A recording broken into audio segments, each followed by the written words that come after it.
Bonjour Annie Rivaren. Bonjour. Vous êtes professeur de lettres au collège Clisthène à Bordeaux, depuis longtemps je crois. Depuis 10 ans. 10 ans. Vous étiez au début de la création de Clisthène? Oui. Avec Jean-François Boulagnon? Oui. Une question qui me vient immédiatement. Pourquoi être venu à Clisthène?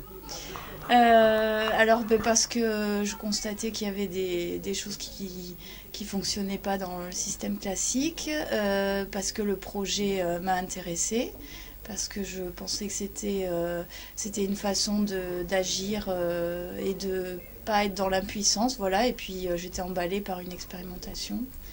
Tellement emballé que depuis 10 ans vous y êtes encore. Bon, alors parlons de ce que vous faites comme enseignante à Clisthène. Qu'est-ce qui fait que Clisthène, c'est quand même original, expérimental certes, mais original, et que vous vous y plaisez? Alors, les choses qui diffèrent complètement, c'est que je vois les élèves dans des situations très variées. Je travaille en équipe, c'est-à-dire qu'il y a énormément de concertation autour des élèves. Je n'ai pas le seul rôle d'enseignante de lettres dans la structure. Pour moi, c'est les choses les plus importantes. Vous n'êtes pas le seul prof de lettres des élèves, expliquez-moi. Alors si, je suis le seul professeur de lettres des élèves, mais je les vois dans des situations variées, c'est-à-dire que je les vois en cours disciplinaires, on va dire les cours les plus classiques, par contre sur des horaires différents, plutôt 1h30. Je les vois en atelier, par exemple je peux faire un atelier lecture, je les vois en temps choisi, donc c'est un temps que des élèves ont choisi, je les vois en projet interdisciplinaire, je les vois en semaine interdisciplinaire, et justement comme je travaille beaucoup en semaine en interdisciplinarité, par exemple je travaille beaucoup avec le professeur de sciences qui, tous les vendredis, fait écrire aux élèves des comptes rendus de ce qu'ils ont fait en sciences, mais en respectant la forme qu'on est en train d'étudier. Donc par exemple, il n'y a pas longtemps, ils ont travaillé la dissection, et ils l'ont raconté à la manière du journal d'un monstre de Matheson qu'on était en train d'étudier. Voilà, ils écrivent aussi beaucoup en semaine interdisciplinaire, ils pratiquent l'oral, et je ne suis pas la seule, comment on peut dire, instigatrice de ces séances d'oral, d'écrit. J'ai interviewé tout à l'heure un jeune futur professeur qui est un ancien élève de Clisthène, et il m'a parlé de l'oral, de la particularité de l'oral dans cet établissement. Est-ce que vous pensez qu'il a eu raison de m'en parler? Oui, parce que alors c'est souvent quelque chose qu'on nous renvoie pour nos élèves quand ils passent au lycée, le fait donc déjà qu'ils osent prendre la parole pour poser des questions. Et puis alors ce qui les amène à parler beaucoup, c'est les temps de bilan en fin de semaine, où ils parlent entre pairs, ils doivent être force de proposition, pas toujours être dans le constat, essayer de prendre la distance sur les événements qui se passent au collège.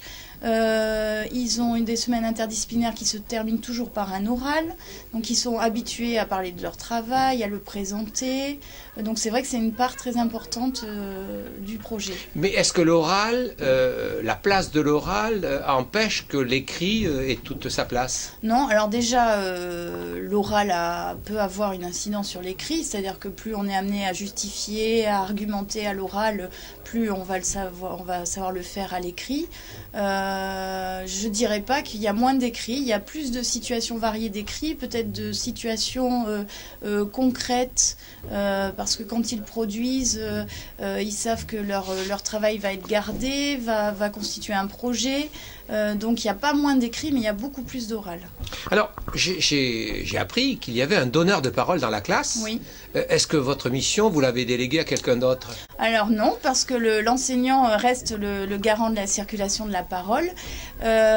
Donc ça concerne des rôles qui seront distribués au début de chaque séance, qui amènent chacun à être responsabilisé par rapport à la menée de la classe.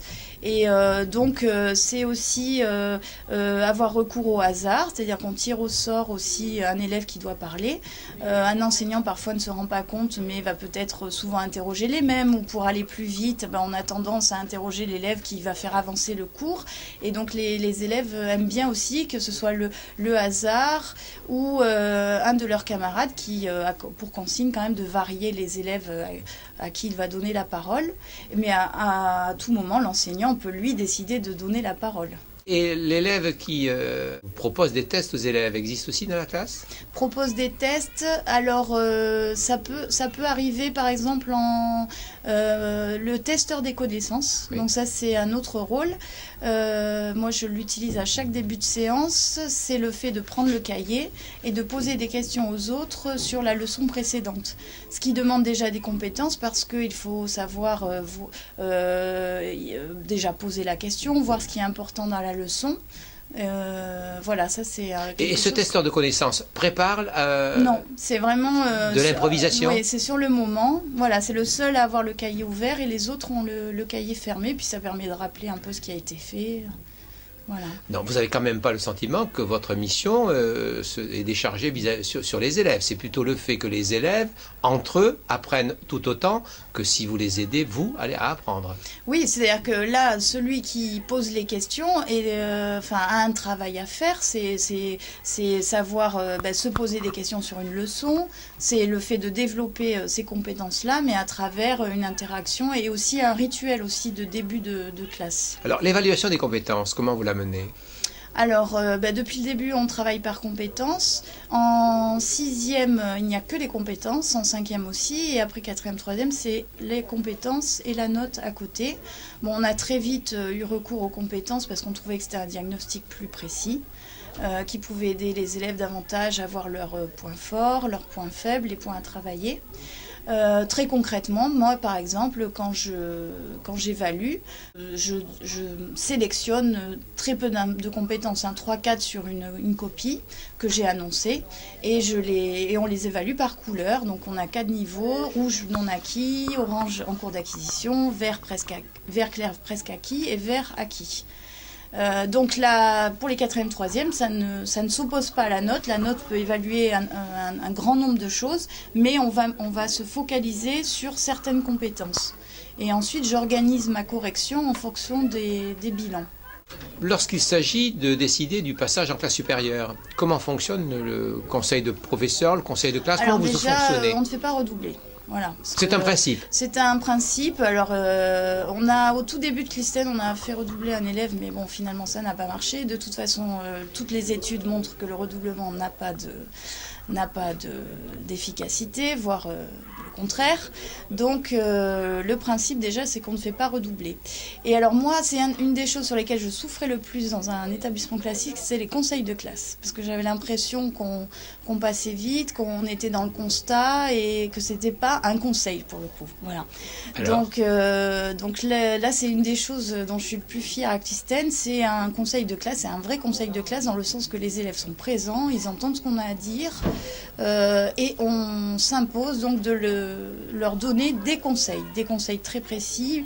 Pas travaille plus, mais prends la parole 2 fois dans telle matière, essaie de reformuler la leçon avec tes propres mots. Voilà, des conseils qu'on peut évaluer très vite. Et donc chaque élève repart avec un contrat. Et même un élève en réussite, on va avoir des conseils à lui donner. Oui, enfin, écrire doit s'améliorer, ça n'existe voilà. pas chez vous.